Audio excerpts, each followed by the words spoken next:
नमस्कार दोस्तों, आप सभी का स्वागत है किड्स स्टोरी वर्ल्ड में। आज की कहानी का नाम है बंदर और तितली की दोस्ती।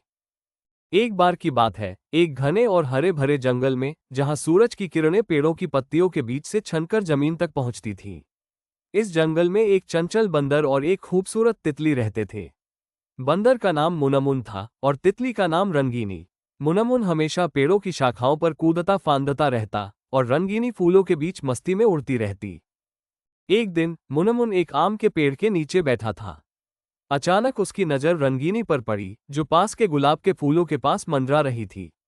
मुनमुन ने जोर से पुकारा, अरे तितली बहन, क्या तुम मेरी दोस्त बनोगी? रंगीनी ने मुस्कुराते हुए कहा, क्यों नहीं, लेकिन दोस्ती का मतलब समझते हो? मुनमुन ने सिर हिलाया और कहा, दोस्ती का मतलब है एक दूसरे का साथ देना और एक दूसरे की मदद करना। मुनमुन और रंगीनी रोज मिलते, बातें करते और एक दूसरे का सहारा बनते। मुनमुन ने रंगीनी को जंगल की ऊंची शाखाओं तक पहुंचने का रास्ता दिखाया और रंगीनी ने मुनमुन को फूलों की मीठी खुशबू का आनंद लेने के लिए प्रेरित किया। एक दिन जंगल में बड़ा हंगामा मच गया। एक शिकारी आया था जिसने जाल बिछाया था। मुनमुन ने जाल को देखा और तुरंत रंगीनी को बुलाया। रंगीनी, हमें जंगल के जानवरों को बचाना होगा, मुनमुन ने चिंतित स्वर में कहा। लेकिन कैसे? रंगीनी ने पूछा। उसने रंगीनी से कहा कि वो जंगल के सभी जानवरों को सावधान करे। रंगीनी ने अपनी नाजुक पंखों की ताकत दिखाते हुए हर जानवर तक ये संदेश पहुंचाया। हर जानवर ने मुनमुन और रंगीनी की बात मानी और जाल से दूर रहने लगे। कुछ देर बाद जब शिकारी ने जाल को खींचा तो उसमें कोई जानवर नहीं था। शिकारी हताश होकर जंगल से चला गया। इस घटना के बाद मुनमुन और रंगीनी जंगल के हीरो बन गए। सभी जानवर उनकी तारीफ करने लगे। उनकी दोस्ती और भी गहरी हो गई। एक दिन रंगीनी उदास थी। मुनमुन ने पूछा, क्या हुआ रंगीनी?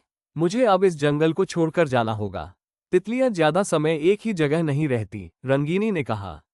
उसकी आवाज में हल्की उदासी थी। मुनमुन उदास हो गया, लेकिन उसने अपनी दोस्त की बात समझी। उसने रंगीनी को विदा करते हुए कहा, दोस्ती का मतलब सिर्फ साथ रहना नहीं, बल्कि एक दूसरे की खुशी में खुश होना है। तुम जहां भी जाओ, मेरी शुभकामनाएं हमेशा तुम्हारे साथ रहेंगी। रंगीनी चली गई, लेकिन उसकी यादें मुनमुन के दिल में हमेशा बनी रहीं। वो रोज सुबह सूरज की पहली किरण के साथ अपने दोस्त को याद करता और मन ही मन कहता, तुम जहां भी हो, खुश रहना। ये कहानी हमें सिखाती है कि सच्ची दोस्ती समय और दूरी से परे होती है, और सच्चे दोस्त हमेशा दिल में बसते हैं। मजेदार कहानियां देखने के लिए हमारे YouTube चैनल को लाइक, शेयर और सब्सक्राइब जरूर करें।